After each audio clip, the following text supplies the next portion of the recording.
biggest storylines that was going around in the WNBA last week was Sophie Cunningham actually leaving the Indiana Fever. Now, in her podcast, which we're going to play the clip here in a minute, she spoke about next team she go to, she want to buy a house or something. Okay, this is wild. Sophie Cunningham has finally broken her silence, and her new statement has the entire WNBA community buzzing. For weeks, fans have been in a frenzy, arguing if she was about to ditch the Indiana Fever, especially after those podcast comments hinting at a fresh start and a fatter contract somewhere else. Now, many people, even myself, pretty much was thinking that she was possibly finna leave. Now, this could possibly be a play for her to get more money, but whatever the situation is, it made headlines. We all had to talk about it, and we all had to report on it. But hold up. Everything shifted the moment Sophie appeared right next to Caitlin Clark at a recent golf event. She finally opened up about her future, and what she revealed honestly surprised everyone, both her biggest fans and her harshest critics. It's definitely raised some massive questions about team chemistry, loyalty, and what the Fever's lineup could really look like next season. The next team I play for, I want a bigger contract, so then I can buy a house and be homey and cozy. Fuck yeah. Okay. Yeah. Wow. That's crazy. That could be the Liberty. It could be New York City. It could also be. Now, her co-host on the show looked like, wow, because he was kind of shocked that she said that. Okay, so where did all this chaos around Sophie Cunningham's future even start? It all blew up from one totally unexpected moment on her podcast, a moment that clearly spiraled way beyond anything she ever intended, when she casually dropped that she wanted a bigger contract and maybe a new home with her next team. Fans did not take it lightly. The tone of her voice, the timing, and especially the priceless look of surprise on her co-host's face, it all created this spark that instantly set the internet on fire. So I actually learned a lot because we've been having CPA calls. I know it's actually very intriguing. I love the business side of things, but when you don't know, you don't know. So I thought that if we didn't have a agreement by the 31st, then it was. And get this, within minutes, that short clip was everywhere on social media. People started treating it like a definite sign that Sophie was packing her bags and leaving the Indiana Fever for good. Some fans swore she was hinting at a move to a huge market like New York. Others thought she was just playing chess, positioning herself for leverage, especially with all the ongoing CBA discussions. And a good portion of the fan base actually started to wonder if her partnership with Caitlin Clark was already fizzling out before it even truly began. If both sides are continuing to negotiate and trying to come up with something, then you're not in a lockout. But once one side kind of stops or just meh, that's when the lockout happens. So that's news to me. But here's the kicker. For a lot of people, the immediate response to all that speculation was a resounding, that's just not true. This is an article that came out about an hour ago detailing everything she had to say. It says Sophie Cunningham addresses future with Caitlin Clark and the Indiana Fever. Goes on to say, Indiana Fever teammates Sophie Cunningham and Caitlin Clark were back together, which we see yesterday at the Anika tournament. Now, the two WNBA stars are following season-ending injuries. Both of them had season-ending injuries. Caitlin Clark averaged 16 points per game in 13 games, while Sophie Cunningham put 8 points in 30 regular season games. Now, Caitlin Clark told Golf that she is feeling 100%. So why was the reaction so intense, you ask? Well, it all boiled down to timing. The season had just wrapped, emotions were running high, the CBA situation was a total mystery, players were secretly talking about their futures, and teams were scrambling to reshuffle their rosters. Smack dab in the middle of all that chaos, Sophie's super vague, but super loaded statement felt like a giant neon clue, and the fact that she didn't instantly clear things up, that just let the rumor mill spin even wilder. Clark did say that she's 100% healthy. She's ready to go. After her groin injury, preparing for the 2026 season, I believe Caitlin Clark been ready to go since about late August, early September. Don't take that as fact. That's just my opinion, but I truly believe that is the case. It stated it is a future that Cunningham would like to be a part of, right? Now, Sophie Cunningham said this. Sophie stated, she's a phenomenal generation player, and I think everyone sees that, Cunningham stated on Wednesday. Suddenly, social media became a forensic lab, dissecting every single sentence Sophie had ever uttered. Analysts were throwing out possible destinations left and right, and fans were locked in heated debates about whether Indiana could really afford to lose her incredible energy, undeniable toughness, and vital experience. What blew my mind was how this whole situation just exploded, turning into a non-stop conversation across practically every platform out there. This is the article here. It stated Cunningham 29 highlight Caitlin Clark's ability to elevate the rest of the team, expressing her desire to run it back. So she stated, we missed her out there on the court this year, but depending on the CBAs and what's going on, hopefully we're all together again. Now, this is what Sophie Cunningham stated yesterday at the golf event. Now, Sophie Cunningham posted this on her Instagram. But here's the kicker. What truly kept this story alive was the sheer uncertainty. Was Sophie actually revealing some genuine frustration? Was she just teasing a move for attention? Was it all a joke? Or was she strategically sending a message to the Fever front office about her real value right before negotiations? Everyone was desperate for answers, and Sophie's complete silence just fueled the speculation even more. Then, just when the rumor mill was about to completely explode, Sophie made her next public appearance and delivered a sudden, shocking shift in tone that left everyone completely caught off guard. Alright, so here's where it all really comes together and the entire story shifts. The moment Sophie Cunningham appeared right there with Caitlin Clark at that golf event, what was supposed to be just a simple public outing turned into the biggest clue about her future. You could literally feel it in the air. Fans immediately noticed how relaxed, comfortable, and genuinely happy Sophie looked, laughing with Caitlin and moving around like someone who had absolutely zero intention of ditching the partnership they were building in Indiana. Her body language alone was enough to make everyone pause and completely rethink those wild rumors. But then the real moment happened.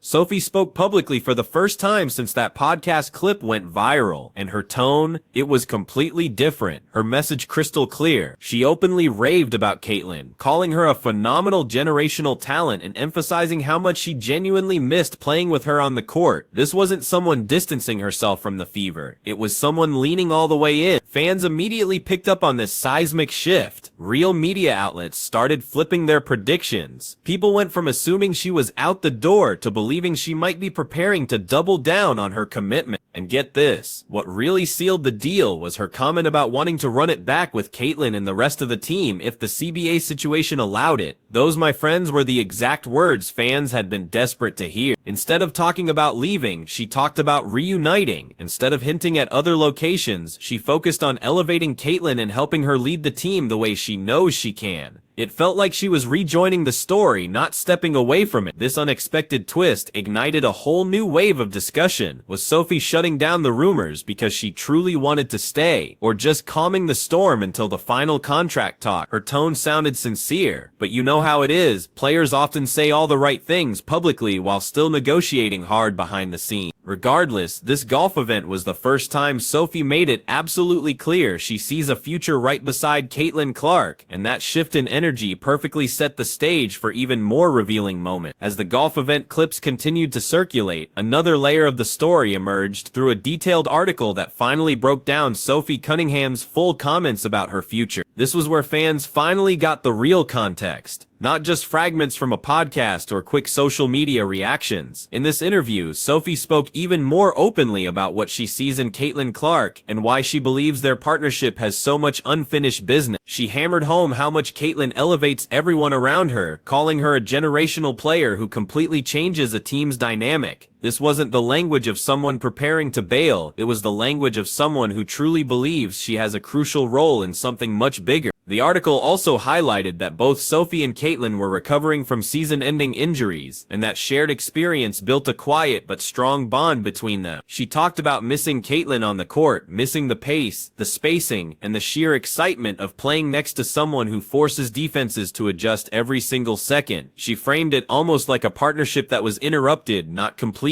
Fans who read the full piece immediately felt the stark difference compared to the tone of that viral podcast clip. Here, Sophie sounded focused, intentional, and genuinely grateful for the opportunity to play alongside Caitlin rather than desperately searching for an escape route. What's even more crucial, her honest acknowledgement of the CBA situation. Instead of avoiding that complicated topic, she discussed it like someone deeply invested in how the league's future would shape her own decision. She talked about learning more about the business side of the WNBA, attending calls, and truly understanding the high stakes involved. That level of curiosity and deep engagement didn't sound like someone ready to jump ship. It sounded like someone preparing to navigate the next chapter with absolute clarity. And the most striking moment came when Sophie flat out said she hoped they'd all be together again next season. That single line completely flipped the narrative, suggesting she was thinking about continuity, not departure, and that comment opened the door to a much deeper look at what truly motivates her decisions moving forward. Then came the turning point that truly changed everything. Fans revisited Sophie Cunningham's first interview as a member of the Indiana Fever. That moment, recorded months before any of these rumors, revealed a version of Sophie many people had completely forgot. She spoke with infectious excitement, boundless energy, and a genuine belief that Indiana was the absolute perfect place for her playing style and personality. She talked about leaving Phoenix after 6 years, desperately searching for a fresh start, and finally finding a system built for shooters, movers, and players who thrive in fast-paced, team-oriented basketball. Every single word in that interview sounded like someone stepping into a new chapter with confidence, not hesitation. Sophie perfectly described how the Fever's offensive style matched exactly how she wanted to play. She emphasized how much she valued sharing the court with people who could create space, push the tempo, and feed off each other's strengths. That was the moment many fans finally realized the podcast clip may have been completely interpreted without proper context. In her first interview, Sophie made it unequivocally clear she wanted Indiana because it offered a culture she could truly grow in. She praised the locker room environment, the coaching style, and the electric energy surrounding Caitlin Clark's arrival. She didn't sound like someone who planned to be a temporary piece. She sounded deeply invested. Her Midwestern roots also played a huge role in her excitement. She talked about being closer to her family, reconnecting with the community she grew up in, and being surrounded by people who understood her work ethic.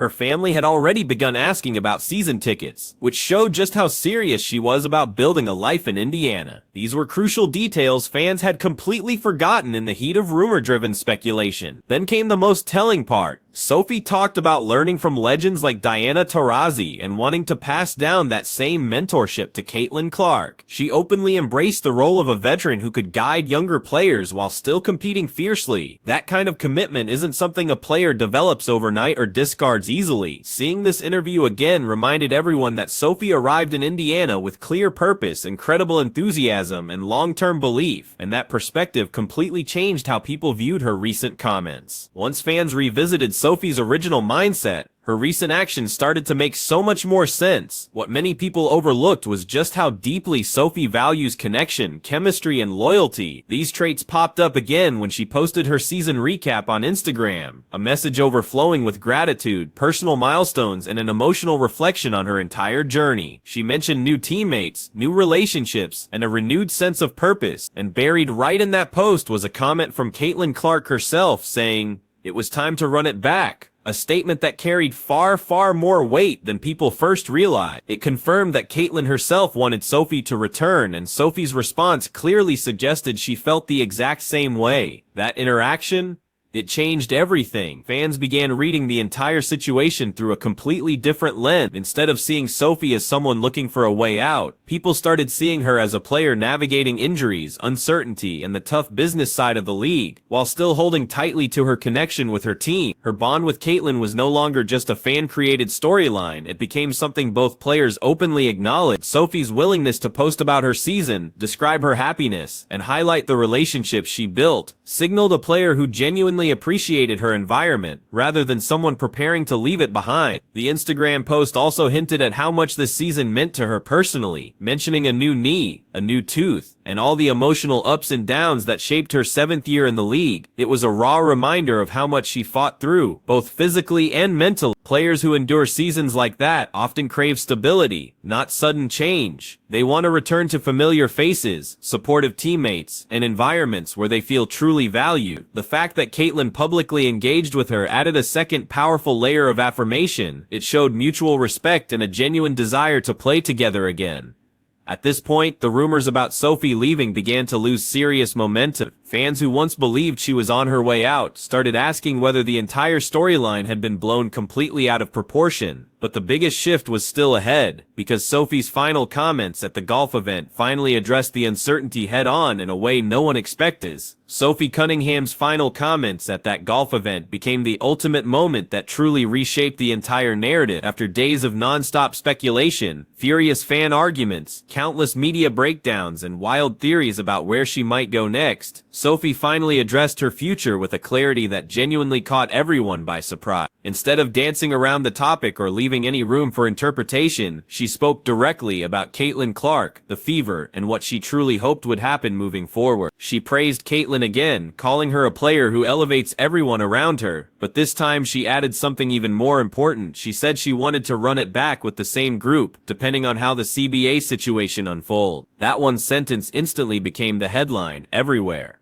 The way she delivered the comment mattered even more than the words themselves. She sounded sincere, calm, and incredibly grounded. There was no hesitation in her voice, no sense of distance or uncertainty. Fans who had been watching closely noticed the shift right away. It felt like Sophie was no longer reacting to the rumors, but powerfully taking control of the story herself. She made it crystal clear that she deeply values the chemistry they built, even if injuries stopped them from fully showcasing it on the court. She emphasized that the future of the Fever depends on staying together, not splintering apart, and for the first time her message aligned perfectly with the energy Caitlin Clark had been giving off all week. But what people found most interesting was Sophie's direct reference to the CBA. Instead of avoiding that complicated topic, she openly acknowledged that contract talks and league negotiations would play a major role in everyone's decisions. It showed she understood the bigger picture. It also subtly hinted that her earlier comments about wanting a bigger contract weren't about running away, but about navigating a rapidly changing league. Her honesty completely reframed every fans began seeing her podcast remark as part of a larger necessary discussion rather than a definitive warning sign. By the time she finished speaking, the mood had completely shifted. What began as a storyline about Sophie possibly leaving had transformed into a story about a player who absolutely wants to stay, wants to compete, and wants another chance to build something truly special with Caitlin Clark and the Fever. And that clarity set the stage for an even deeper look at what her future might truly hold. As the dust finally began to settle, fans and analysts started looking beyond the immediate comments and focusing on what Sophie Cunningham's future with the Indiana Fever actually means for the entire franchise. Her role is so much bigger than just being a shooter or a spark plug. She has become a core personality that gives this team its edge, its identity, and its emotional fire. When people talk about the Fever's culture shift since Caitlin Clark arrived, Sophie is often right at the center of that discussion. Her toughness, her willingness to speak up, and her fierce habit of defending teammates give Indiana something it desperately needed during its rebuild. Losing someone like that wouldn't just affect the rotation, it would affect the very soul of the team. Sophie deeply understands that role. She has always embraced being the player who brings relentless energy, unwavering confidence, and pure grit. She's been incredibly vocal about supporting younger teammates and standing up for them when the pressure gets intense. Caitlin Clark, more than anyone, absolutely needs veterans who can carry part of that immense emotional weight. Sophie knows how to protect her star teammates because she learned from one of the best to ever do it. Diana Taurasi taught her how to be fearless, how to lead, and how to challenge teammates in a way that truly helps them grow. Those lessons now matter more than ever for a young Fever team that's learning how to win in a rapidly evolving league. When fans truly realized this, the conversation completely shifted from will she leave to Indiana cannot afford to lose her. Her presence on the court stretches defenses. Her physicality sets the tone. Her personality keeps the locker room competitive yet incredibly connected. And her relationship with Caitlin isn't manufactured, it's real, it's visible. It's the type of bond that wins games late in the season when pressure starts to outweigh sheer talent. That's why her comments about wanting to return carried so much weight. They weren't just about her, they were about the much bigger picture. The Fever are building something with incredible long-term potential. They have young talent, renewed fan interest, and a genuine chance to shape the future of the league. Sophie sees that, and she desperately wants to be a part of that. But even with all these powerful signs pointing toward her staying, one final crucial question still remains unanswered, and that's the one fans are still eagerly waiting to see unfold. Even with Sophie Cunningham's heartfelt public statements, her effusive praise for Caitlin Clark, and her clear desire to run it back with the Fever, one crucial factor still looms over everything. This, my friends, is the final pivotal piece of the puzzle, the part that no player can entirely control, and the exact reason why Sophie's future cannot be fully locked in just yet. The league is right in the middle of incredibly sensitive negotiations, and every single player, especially veterans, is weighing their options with extreme care. Sophie has been refreshingly honest about learning more about the business side of basketball, attending calls and truly understanding the high stakes involved. That deep awareness changes how she approaches her next move. She knows her value, she knows the market is shifting, and she knows that decisions made at the league level could ultimately determine whether staying in Indiana makes the absolute most sense for her long-term career. Fans sometimes completely underestimate how much the CBA truly affects real careers. A bigger contract isn't just about money, it can mean stability, guaranteed roles, crucial injury protection, and long-term security. Sophie is coming off a season where she fought through immense physical setbacks and emotional challenges. She's entering a stage of her career where smart, strategic decisions matter more than ever, and while her heart may be fully invested in returning to Indiana, her mind also has to consider what that next contract looks like. This absolutely does not mean she is leaving, it means she is thinking like a seasoned professional who has earned every right to prioritize her future. At the same time, Indiana represents something truly rare in the WNBA right now. It's a franchise bursting with momentum, a superstar who commands national attention, a fan base that sells out arenas, and a core group that genuinely loves playing together. Sophie has never hidden how much she values culture. She wants teammates who compete hard, communicate openly, and believe in the exact same goals. She has found exactly that in Indiana. And despite all the noise, the uncertainty, and the relentless rumors, absolutely nothing she has said recently suggests she wants to walk away from that incredibly supportive environment. So now, everything hinges on timing. Once the CBA discussions become clearer, Sophie's path will finally come into sharp focus. Until then, fans will keep watching every single move, every comment, and every interaction, eagerly hoping the story ends with her staying right where she belongs. Sophie Cunningham's journey from a misunderstood podcast clip to a confident public declaration has completely reshaped how fans view her future with the Indiana Fever. Her glowing praise for Caitlin, her undeniable bond with the team, and her newfound clarity at that golf event all point directly toward a player who desperately wants to build something lasting and meaningful in Indiana. The only remaining obstacle is that crucial CBA, which will ultimately determine how quickly her return becomes official. But based on absolutely everything she has said and shown, the momentum is firmly in favor of her staying, reuniting with Caitlin, and helping the Fever chase something even bigger next season.